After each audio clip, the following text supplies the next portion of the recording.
ये देवराहा बाबा हैं, जो इस लकड़ी के मचान पर रहते हैं। देवराहा बाबा की कथा किसी समय की बात है, जब भारत की पवित्र भूमि पर एक महान संत देवराहा बाबा का वास था।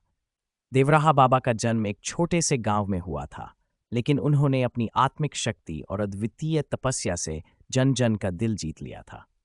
देवराहा बाबा एक उच्च आध्यात्मिक संत थे, जिन्होंने कई वर्षों तक हिमालय की गुफाओं में तपस्या की। उनकी शक्ति और चमत्कारिक कहानियां दूर दूर तक फैली हुई थीं। लोग दूर दूर से उनके दर्शन करने और आशीर्वाद लेने आते थे। एक बार की बात है, जब गांव में भीषण अकाल पड़ा, खेत सूखे और पानी की एक एक बूंद के लिए लोग तरस रहे थे। गांव के लोग देवराहा बाबा के पास पहुंचे और उनसे मदद की गुहार लगाई। बाबा ने उन्हें शांत किया और कहा कि ईश्वर की कृपा से सब ठीक हो जाएगा। देवराहा बाबा ने गांव के एक कोने में बैठकर ध्यान लगाया और ईश्वर से प्रार्थना की। उनकी प्रार्थना इतनी प्रभावशाली थी कि कुछ ही समय में आकाश में बादल घिर आए और जोरदार बारिश होने लगी।